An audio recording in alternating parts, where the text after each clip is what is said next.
더불어민주당 보건복지위원회 국회의원 김윤기입니다. 먼저 같이 하신 분들을 소개해 드리도록 하겠습니다. 전국장애인건강연대 문경희 이사님,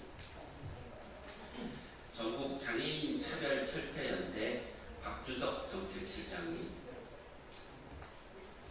홈리스야학 은hin주 학생회장님, 홈리스행동 주장욱 활동가님, 빈곤사회연대 정성철 사무국장님, 참여연대 전은경 사회인권팀장님, 정지원 활동가님, 정성식 시민건강연구소 연구원님 참석하셨습니다. 먼저 저의 모두 발언에 이어 현장 발언을 이어가도록 하겠습니다. 국민의 신뢰를 상실한 윤석열 정부가 여전히 이 시점에서도 사회적 약자를 외면하는 정책들을 계속 추진하고 있습니다. 의료급여 정률제 계약이 그중 하나입니다. 보건복지부는 지난 4월 25일 의료급여 정률제 개편 방안을 중앙의료급여심의위원회에 보고했습니다. 법령 개정을 거쳐 오는 10월 정률제로 전환하겠다고 공식 발표했습니다. 정부는 과다 의료 이용을 막겠다는 이유로 기존의 정액제 대신 진료비의 최대 8%를 의료급여 수급자 본인이 부담하는 체계로 전환하겠다는 것입니다. 그러나 묻고 싶습니다. 이 정책이 누구를 위한 것입니까? 정부는 일부 의료급여 수급자의 과다한 의료 이용을 문제 삼지만 실제로 연 365회 이상 외래를 이용하는 사람은 전체 수급자의 1%에 불과합니다.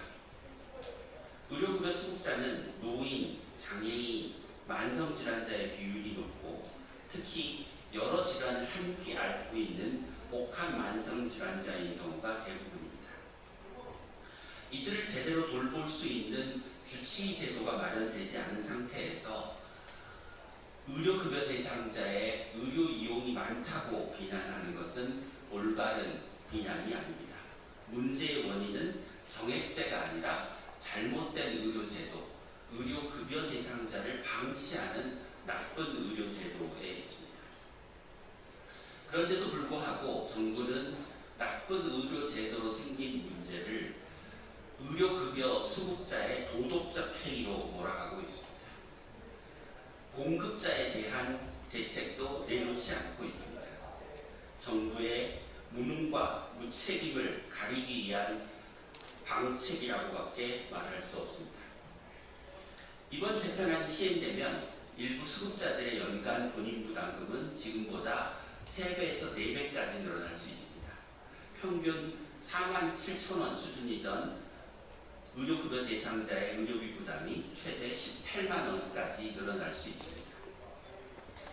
생계비도 빠듯한 분들에게 18만 원은 단순한 의료비가 아니라 생존에 대한 위협입니다. 의료급여는 우리 사회가 지켜야 할 최소한의 안전망입니다. 약자를 선별해내는 복지가 아니라 그 취약함을 이해하고 존엄을 지키는 복지여야 합니다. 남용 방지라는 명목 아래 세워진 장벽은 결국 가장 취약한 사람부터 배제하게 될 것입니다. 저는 국회 보건복지위원회 일원으로 의료급여제도가 진정 필요한 사람을 더 두텁게 보호할 수 있도록 목소리를 끝까지 내도록 하겠습니다. 정부 역시 오늘 이 자리에 절절한 목소리를 외면하지 않기를 바랍니다. 2025년 5월 15일 더불어민주당 국회의원 김윤. 이어서 현장 발언을 듣도록 하겠습니다. 먼저 문경희 전국장애인건강보안연대 이사님의 발언이 있으시겠습니다.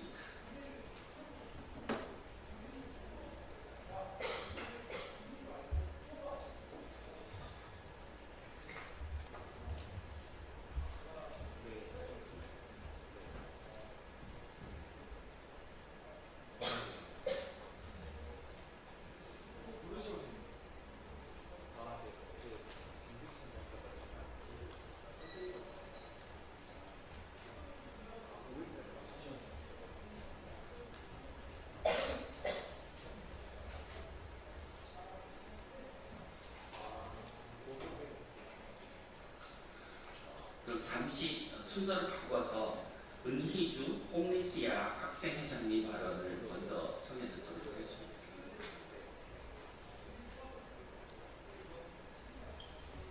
안녕하십니까. 저는 홈리스야. 진짜 관리했어야 되는데. 호관원과 함께하면 지금이 황금 관절기.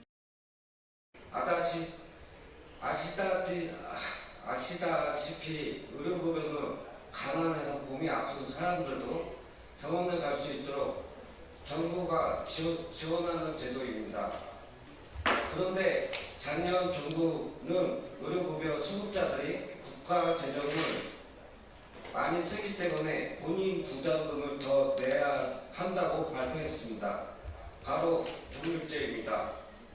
윤석열과 함께 사라지는 줄 알았던 종육제를 복지부는 계속해서 살려내고 있습니다. 정부는 의료급여 수급자들이 돈을 별로 안 낸다고 하지만 이건 현실과 다릅니다. 여전히 많은 사람들이 돈을 많이 낼까봐 병원에 쉽게 가지 못합니다. 가끔 걸리는 감기는 모르겠지만 큰 병원은 큰 검사를 받아야 합니다. 그러다 보면 비급여를 내기도 합니다. 그리고 비급여를 내려면 생활비를 줄여야 합니다. 그러면 생계를 위해 빚을 지거나 치료를 포기하게 됩니다. 복지부가 살려내야 하는 것은 돈이 빠듯해서 비급여가 비싸서 병원에 가지 못하는 사람들입니다. 어떻게 하면 나라 돈을 줄일지 고민하는 게 아니라 사각지대를 살펴야 합니다. 의료급여의 문제는 없는지 수급자에게 먼저 물어봐야 합니다. 그런데 의료급여 수급자에게는 단 한마디도 묻지 않으면서 수급자들이 돈을 막 쓴다고 병원에 막 다닌다고요? 수급자는 그 누구보다 물가에 민감하고 그 누구보다 병원비에 예민합니다. 단돈 1,000원이라도 어떻게 돈을 아낄지 고민하는 게 수급자입니다. 저는 희귀난치병 환자입니다. 그래서 특례를 받기도 하지만 동시에 아주 큰 검사들을 받아야 합니다. 특례를 받아도 비급여는 수십만 원을 내야 합니다. CT도 MRI도 계속 찍어야 합니다. 검사를 하려고 빚을 진다는 것이 바로 제 이야기입니다. 특례를 받는 저도 이렇게 어려운데 일반 수급자, 의료급여 수급자는 더 걱정할 겁니다. 복지부는 이런 수급자가 싸우는 게 아니라 수급자가 겪는 어려움과 싸워줘야 합니다. 왜 아픈지 더 물어봐도 모자란데 수급자를 더 아프게 만들고 싶어하는 복지부를 저는 규탄합니다. 복지부는 의료급여를 후퇴시키지 말고 의료급여의 취지를 살려 더욱 보장성을 늘리십시오. 당신들이 지켜야 하는 것은 국가 재정이 아니라 수급자의 생존권과 건강권입니다. 의료급여 종육제 지금 당장 철회하십시오. 감사합니다.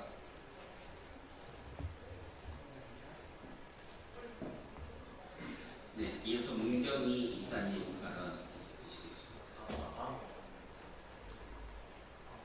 안녕하십니까? 저는 전국장애인건강원연대 이사 문경희입니다.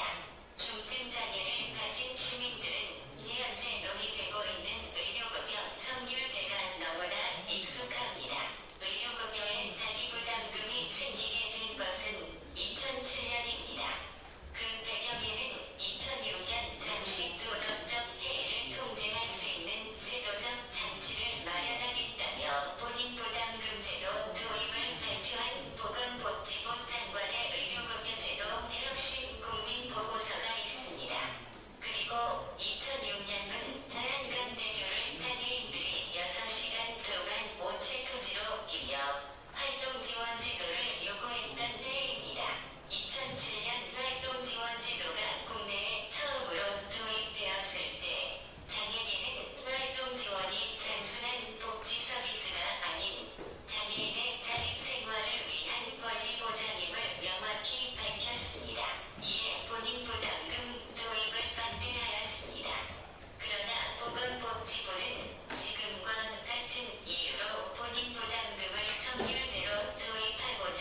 안녕하십니까. 시민건강연구소 정순씨입니다. 복지부는 지난해 7월 중앙사안보장위원회 때 결정 것처럼 지난 4월 열린 중앙보건기록심의위원회에서도 마찬가지로 수급자의 건강에 큰 영향을 미칠 수밖에 없는 중요한 정책사항을 일반적으로 발표하고 통과시키는 형태를 보였습니다. 그리고 이들 위원회에서 구체적으로 어떤 논의가 이루어졌는지 전혀 공개하지 않고 있습니다. 이러한 위원회를 설치하고 운영하도록 법을 규정한 것은 그만큼 정부의 이러한 독주를 견제하고 보다 다양한 관점과 의견을 수렴해서 민주적으로 토론하여서 보다 올바른 방향으로 제대로 운영하기 위함이 아닙니까? 그저 미리 정해진 목적을 달성하기 위해서 이러한 민주 절차를 형식적인 통과 의뢰로 전락시킨 복지부의 이러한 독성과 반민주적 행태를 규탄하지 않을 수 없습니다. 한편 복지부는 이번 계획을 건강하고 지속 가능한 의료급여 개선 방안이라 이름 붙였지만 실상은 전혀 건강하지도 지속 가능하지도 않은 내용으로 전체되어 있습니다. 복지부의 주장과 달리 정률제를 도입하는 것이야말로 의료급여 제도의 지속 가능성을 위태롭게 만든 일입니다. 바로 의료급여 제도의 존재 이유를 무너뜨리기 때문입니다. 진료비가 많이 나올수록 그만큼 더 많은 비용을 부담하라고 하는 정률제는 전형적인 시장물에 기초한 방식입니다. 사회경제적으로 취약해져 수급자가 된 이들에게 마치 상품을 구매하듯이 자기 주머니 사정을 살펴가며 의료 서비스를 이용하라고 하는 정률제가 과연 가장 흔한 제도인지 묻지 않을 수 없습니다. 그렇다면 정부는 도대체 어느 수준까지 진료비를 통제해야 지속 가능성이 확보된다고 생각하는 것입니까? 그저 줄이면 줄일수록 좋다고 생각하는 것이 정부의 입장입니까? 제도의 지속 가능성은 이런 방식으로 부탁되고 재정 지출을 통제한다고 확보되는 것이 아닙니다. 의료급여 제도의 본연의 역할이 가난한 사람들의 건강을 지키고 개선하는 역할을 충실히 이행함으로써 그래서 빈곤과 불건강의 악순환을 끊어낼 때 그 안에서 제도에 대한 사실 신뢰를 쌓아나갈 때야만이 비로소 의료급여 제도의 지속 가능성도 높아질 수 있을 것이라고 생각합니다.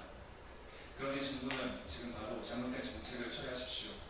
그리고 경제의 관점과 비용의 잣대로 접근하는 것이 아니라 지금도 불충분한 보장성으로 고통을 받고 있는 수급 당사자의 관점에서 그 입장에 서서 문제를 살펴보고 올바른 제도 대책을 마련할 것을 촉구합니다. 감사합니다.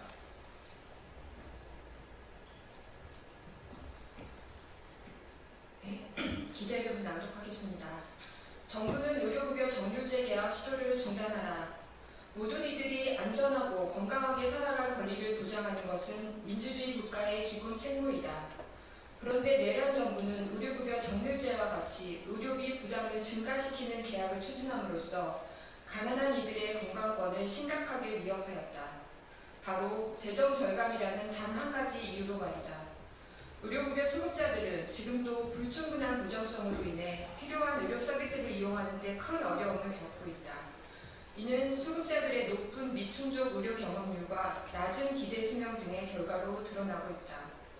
정부는 보편적 의료보장의 책무를 다하기 위해 마땅히 의료급여 제도의 보장성을 강화하고 대상자를 확대해야 함에도 오히려 제도의 근간을 뒤흔드는 퇴행적 계약안을 밀어붙이려 하고 있다. 그 어떤 보완책을 제시해도 의료급여 정률제가 수급자의 삶과 건강에 끼칠 해악을 막을 수 없다. 따라서 우리는 다음과 같이 요구한다. 하나, 지금 당장 일체 의료급여 계약 시도를 중단하라. 올해 10월 정률제를 시행하겠다고 밝힌 계획을 공식 철회하고 수급자와 국민들에게 혼란과 불안을 야기한 것에 대해 사과하라. 하나, 의료급여 제도의 보장성을 강화하라.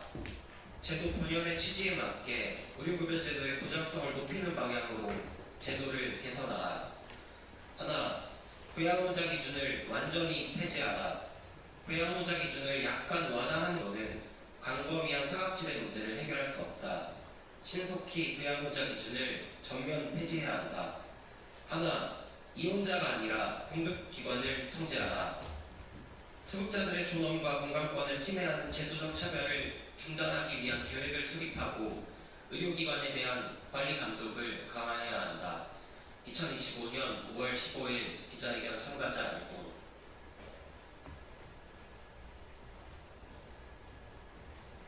이상으로 기자회견을 마치도록 하겠습니다. 감사합니다.